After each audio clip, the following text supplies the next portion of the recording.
राजधानी रांची में देवेंद्र महतो जो कि रांची लोकसभा सीट से उम्मीदवार थे, आज नामांकन करने जा रहे थे और इसी बीच लालपुर पुलिस ने उन्हें गिरफ्तार किया है और यहां पर लालपुर थाना लाया गया। हालांकि अभी लालपुर थाना में जब हमने पूछताछ की तो पता चला कि अभी फिलहाल लालपुर थाना में देवेंद्र महतो नहीं है। लेकिन क्यों गिरफ्तार किया गया, यहाँ पर तमाम उनके समर्थक, उनके परिवार के लोग और उनके वकील जो है वो पहुंचे हैं। सबसे पहले देवेंद्र महतो के भाई से बात करेंगे। देवेंद्र महतो गिरफ्तार कर लिया गया है, क्या कुछ कहेंगे, क्या वजह बताएगी?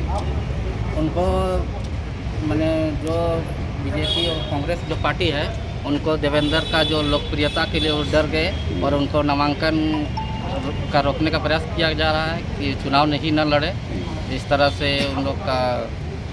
अच्छा, क्या डर है क्या? क्योंकि देवेंद्र महतो अभी लालपुर थाना में भी कह रहे हैं कि नहीं है, किसी प्रकार की डर है क्या? जान को भी खतरा है क्या? जिस समय डिटेन किया जा रहा था उसमें एसपी साहब बोल रहे थे कि उनको हम लोग लालपुर थाना लेके जा रहे हैं और हम लोग के वकील साहब भी उनको बोल रहे थे कि साथ में हमको ले चलिए, लेकिन इनको नहीं लेके आए। हम लोग बाद में पीछे आए तो यहाँ उन लोग आगे थे, उनके पीछे आए हम लोग, लेकिन यहाँ पता कर रहे तो यहाँ नहीं है। भाजपा और कांग्रेस डर से हार गई है, इसीलिए हमको गिरफ्तार करके जो है कि नॉमिनेशन करने नहीं दे रही है। यह लोकतंत्र का हत्या है और मैं कह देना चाहता हूं भाजपा और कांग्रेस को कि आप देवेंद्र नाथ महतो को गिरफ्तार करके आप मुझे दबा नहीं सकते। जो लड़ाई मेरा खतियान का है, झारखंडी भाषा खतिया संघर्ष समिति का जो यहाँ का रीति रिवाज परंपरा का जो लड़ाई है, वो लड़ाई जो यहाँ के माँ, चाची, दादी, नानी लोग जो आशीर्वाद दी हमें अपने तरफ से, उसको दुनिया का कोई ताकत रोक नहीं सकता है। हम रोज शेड्यूल से हम घूम रहे हैं, हमको पता नहीं क्यों गिरफ्तार किया जा रहा है। हमको शेड्यूल से हम घूम रहे हैं। अब इस तरह से नहीं कर सकते। बिरसा मुंडा मर रहे, बिरसा मुंडा मर रहे।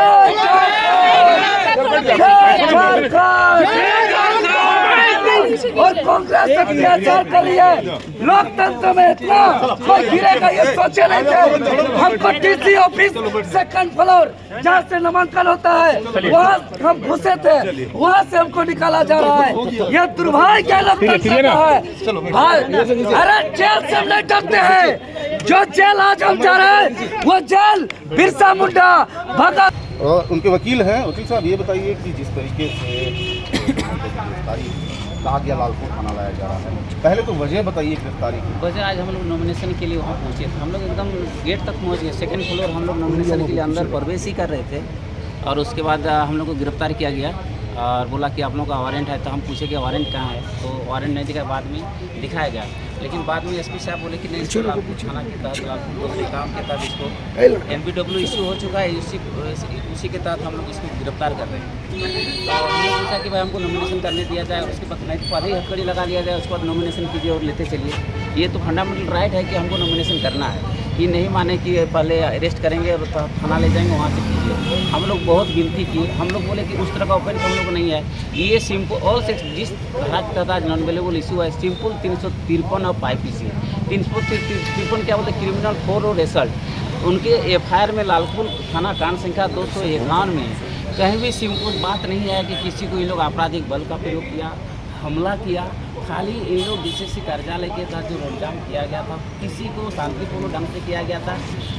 और उसके बाद इन लोग को 2021 का मामला है, आज 2024 चल रहा है। 2024 में 14 फरवरी 2024 को NBW की रिकॉर्ड में देखिए कि इशू हो चुका है। तो इसके पहले कभी तरह 41 का भी नोटिस का तामिला नहीं दिया गया। तो इसके पहले बहुत सारा केस है इनके नाम को SSC कार्यालय के तहत देवेंद्र बाबू का और मुकदमा हुआ जो हम लोग एंटीसेप्टिव ग्रांट कर चुके थे। अभी सुप्रीम कोर्ट का प्रोविज़न है कि जब NBW इश्यू होता है तो जाने करते रिवीजन करके NBW को सेटिसाइड करते हैं, उसके बाद आते हैं। तो हम लोग को कम समय के चलते नहीं कर पाए और उसी का वारंट इन लोग दिखा के आज अरेस्ट किया गया। तो हम लोग बोले कि भाई ये लोकतंत्र की बात, हम लोग नॉमिनेशन करने दीजिए। 2021 आज 2024 में यही जगह था जहां नॉमिनेशन करने का मेन गेट से आप लोग गिरफ्तार कर रहे थे।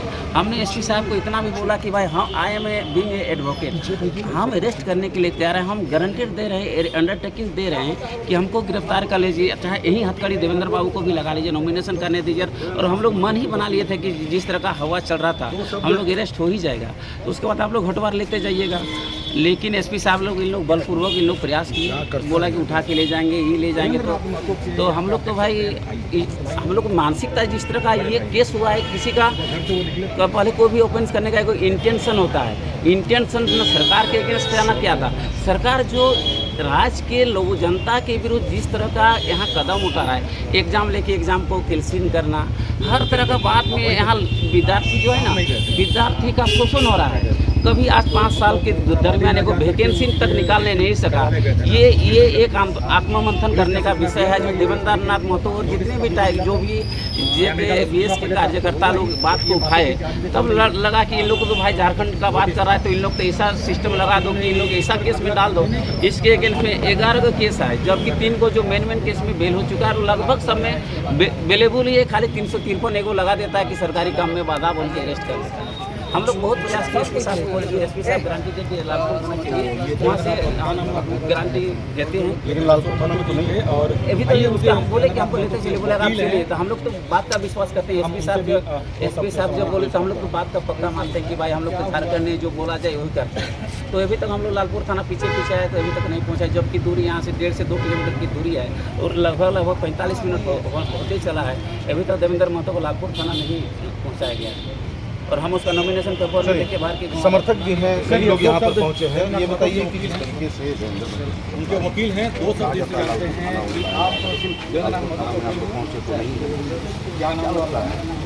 देखिए, सबसे पहले तो मैं ये कहना चाहूँगा, ये जो प्रशासन के द्वारा जो ये प्रक्रिया को अपनाते हुए इस तरह का व्यवहार किया गया है, कहीं ना कहीं ये लोकतंत्र का जो हम लोग आधार है कि हर व्यक्ति चुनाव लड़ सकता है, कहीं ना कहीं उस पर ये हमला है। और देवेंद्र जी कोई हत्यारा नहीं है, कोई अपराधी नहीं है। देवेंद्र जी का जितना भी आंदोलन हुआ है वो कहीं ना कहीं जनमुद्दों से, लोगों की समस्याओं से जुड़ा हुआ रहा। और इस तरह के मुद्दों और समस्याओं से अगर आप जुड़े हुए हैं और उन सारी चीज़ों को उठा रहे हैं, इसका मतलब ये साबित होता है कि आप लोकतांत्रिक मूल्यों को मानते हैं, संविधान, विधि, कानून को मानते हैं, है कि नहीं? ये तय होता है। ये हम कोई नक्सली नहीं है, जंगल में रहने वाले लोग नहीं है, यानी हम कानून के अनुसार ही व्यवहार कर रहे हैं, हम कोई अपराधी नहीं है। लेकिन जिस तरह से व्यवहार किया गया है, इससे सवालिया निशान खड़ा होता है चुनाव आयोग पर। चुनाव आयोग का जब भी बात करते हैं तो एक लाइन पूरी तरह से आता है कि स्वतंत्र, निष्पक्ष और क्या बोलते हैं, किसी तरह से बाधा नहीं किया जाएगा, किसी भी चुनाव में किसी के तरफ से कोई बेनिफिट नहीं दिया जाएगा, ये सारी चीज़ें आती है। लेकिन यहाँ पर जो देखने में मिला तो इससे यही लग रहा है कि चुनाव आयोग के पीछे भी कोई खिलाड़ी है जो खेलने का प्रयास कर रहा है और लोगों को रोका जा रहा है। चलिए, तो देवेंद्र महतो की गिरफ्तारी हुई है, हालांकि लालपुर थाना उन्हें नहीं लाया गया है। अब तमाम समर्थक, उनके परिवार वाले यहाँ पर पहुँचे हैं, उनके वकील यहाँ पर पहुँचे हैं। लालपुर पुलिस से लगातार पूछ रहे हैं कि देवेंद्र महतो कहाँ है, लेकिन देवेंद्र महतो का अभी फिलहाल कोई पता नहीं चल पा रहा है। अब देखने वाली बात होगी कि देवेंद्र महतो को कौन से थाने में लाया जाता है और क्या कुछ देवेंद्र महतो पर कार्रवाई होती है। सहयोगी प्रशांत मित्रा के साथ अंकुर सिन्हा, समाचार।